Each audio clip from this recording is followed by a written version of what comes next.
Coachella just happened. And within hours, maybe minutes, of whichever artist headlined it this year, the conversation went exactly where it always goes. Someone pulled up the videos, someone posted the comparison, someone in the comments said what they always say. Beychella remains undefeated.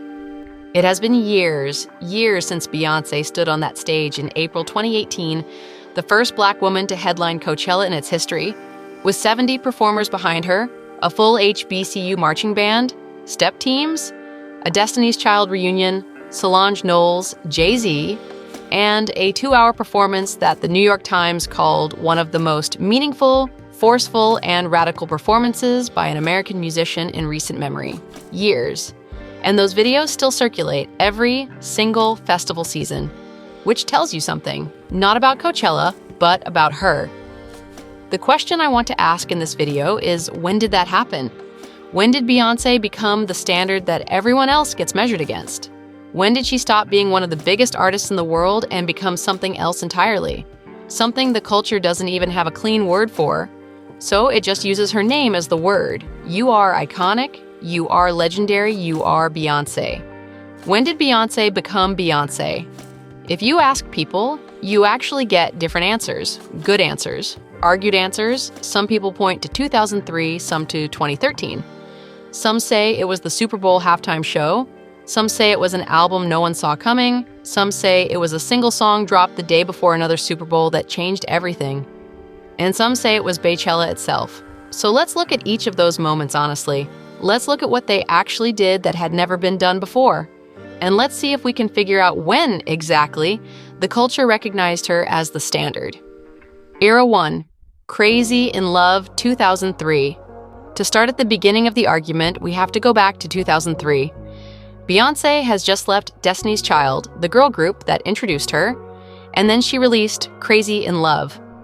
The argument for this moment as the moment is actually a strong one, because Crazy in Love is not just a great debut single. It is a declaration. It arrives fully formed, with the horns and the strut and the hair and that run, the one she does at the beginning of the video that people are still learning on TikTok 20 years later, and it says, "I am not transitioning from Destiny's Child. I am departing from it." There is a difference. A transition is when you carry things over. A departure is when you leave, make a name, and do not look back. The Crazy in Love era puts her on stages she had never been on as a solo artist, and she looks like she was born for all of them.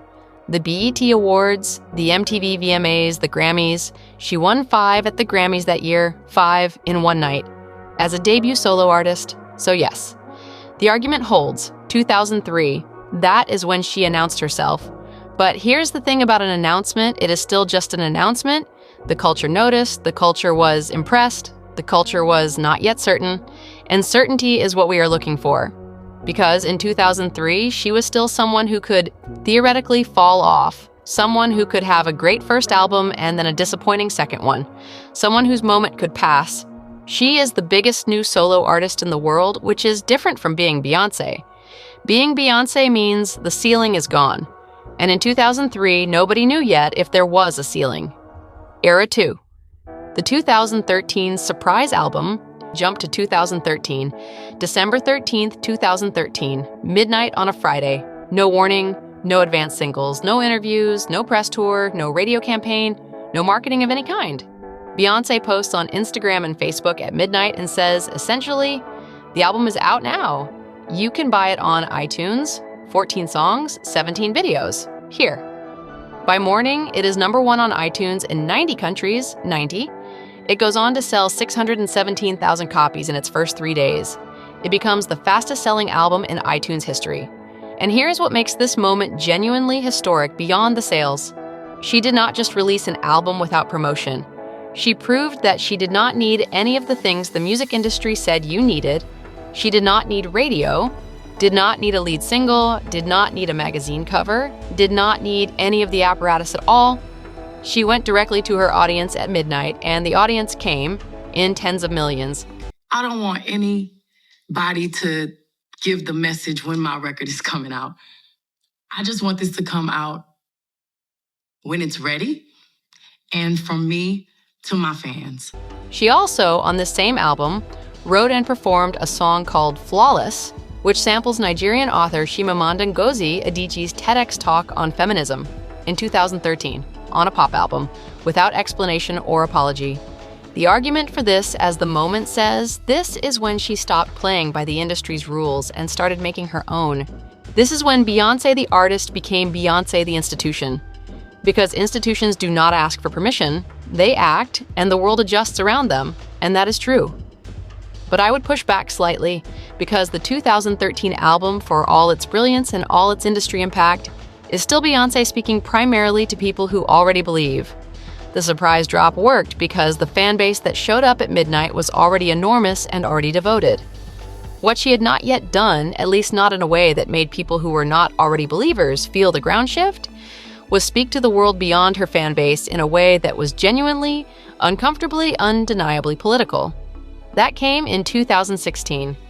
Era 3, Formation and Super Bowl 50, 2016, February 6, 2016, the day before Super Bowl 50, Beyoncé drops Formation on Tidal without warning. And Formation is a different kind of move entirely, because Formation is not just a great song or a surprise release. Formation is a statement, a specific, historically grounded, politically unambiguous statement about Black life in America, about Hurricane Katrina, about police brutality, about what it means to be a Black Southern woman with natural hair and a specific heritage and a specific politics. The music video opens with her sitting on a New Orleans police cruiser that is slowly sinking in floodwater, with a voiceover asking what happened after New Orleans. She released it the day before the Super Bowl, in front of an audience of over 110 million people.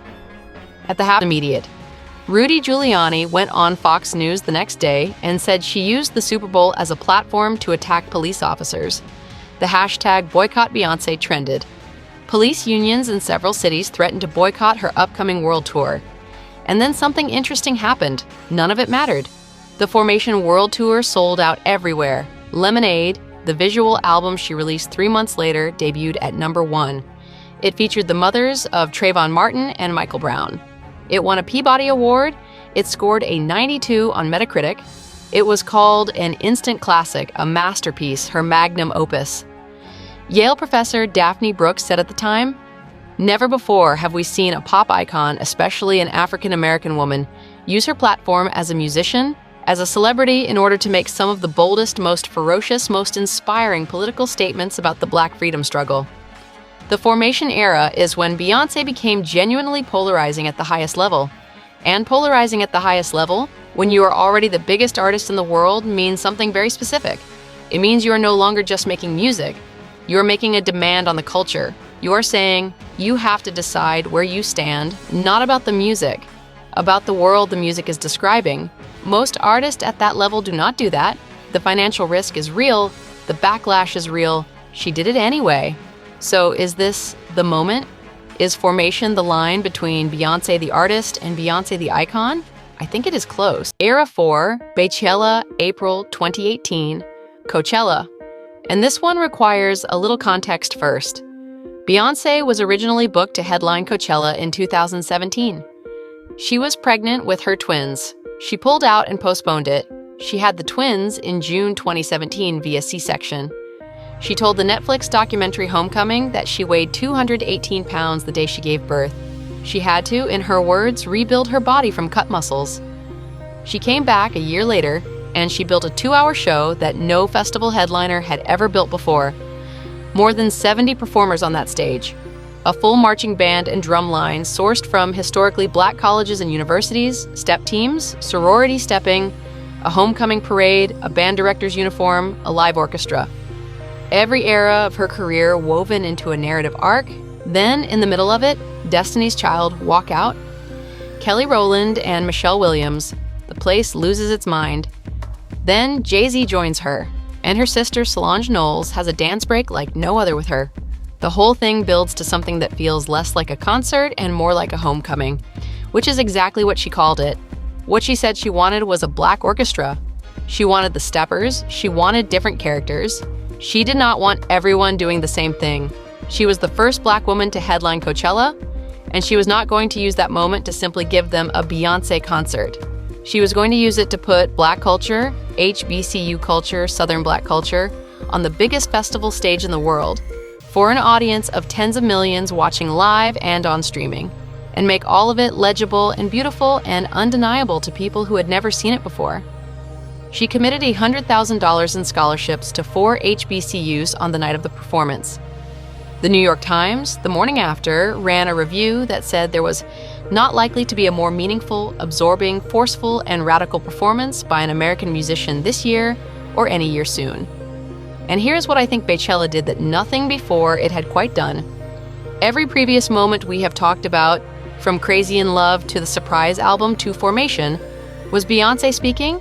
Beychella was Beyoncé building. She did not just perform, she constructed something, a space, a statement, a world, and she invited the whole world in to watch the Black community have its moment inside it. That generosity is what people felt. That is what they are still talking about. In every year since 2018, every Coachella headliner, no matter how beloved, has been measured against it. Not always explicitly, but always implicitly. Because the question the culture is always now quietly asking is, did that feel like Beychella? And the answer is almost always no, because almost nothing does. So is Beychella the moment? I think it might be the clearest one. But I also want to make the argument that it only works because of what came before it. The 2003 departure that announced her. The 2013 surprise drop that proved she needed nothing from the industry. The Coachella is not the beginning of the story. It is the moment the story arrived at its fullest point. It is the moment the culture stopped arguing and just started calling her Beyonce. The noun, not the name. Coda, Renaissance, and Cowboy Carter. And then she kept going, which might be the most remarkable part. In 2022, she releases Renaissance, a house and dance album, a love letter to Black queer ballroom culture, dedicated to her late Uncle Johnny, who was gay and who she credits as a gateway to the underground club world that shaped everything she built. The Renaissance World Tour in 2023 becomes the highest-grossing tour by a Black artist in history. $579.8 million, 56 shows. She closed the tour with a stage departure on a white horse. Blue Ivy, her daughter, dancing to Power with her for the first time ever. Renaissance was truly a moment in history. Beyoncé created a space for freedom, for expression, for love, and for 2 hours of that show. All over the world, there was a sense of undiluted belonging and community. Everyone was fully clad in silver and shining. Diana Ross came as a surprise special guest to sing Happy Birthday to Beyoncé during her birthday show in Los Angeles, which means even the greats acknowledge Beyoncé.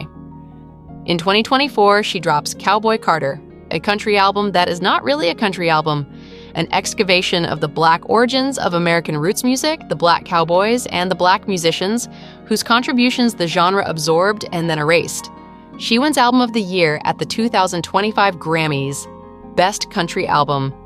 The first Black woman to win Best Country Album in Grammy history. The first Black artist to win Album of the Year in 26 years. The Cowboy Carter Tour in 2025 becomes the highest-grossing country tour in history. She builds an LED dress with 35,000 individually programmable lights.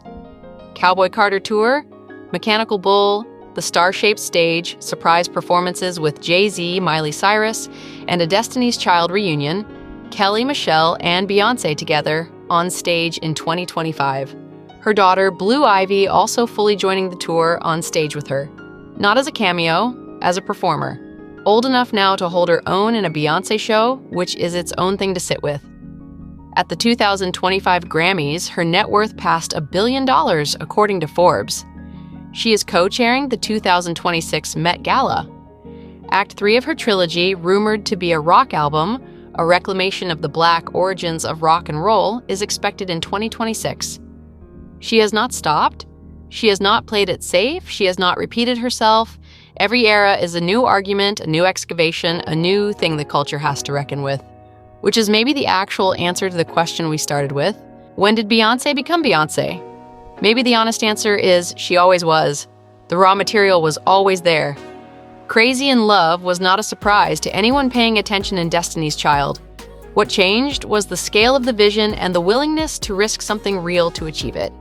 The 2013 album proved she needed no one's permission. Formation proved she was willing to make the culture uncomfortable on its biggest stage. Beychella proved she could build something that served a whole community, not just her fan base, and make the entire world watch it happen. And Renaissance and Cowboy Carter proved that none of it was a peak, that there was no ceiling, that every time the culture thought it had categorized her, she changed the category. The reason those Beychella videos still circulate is not nostalgia.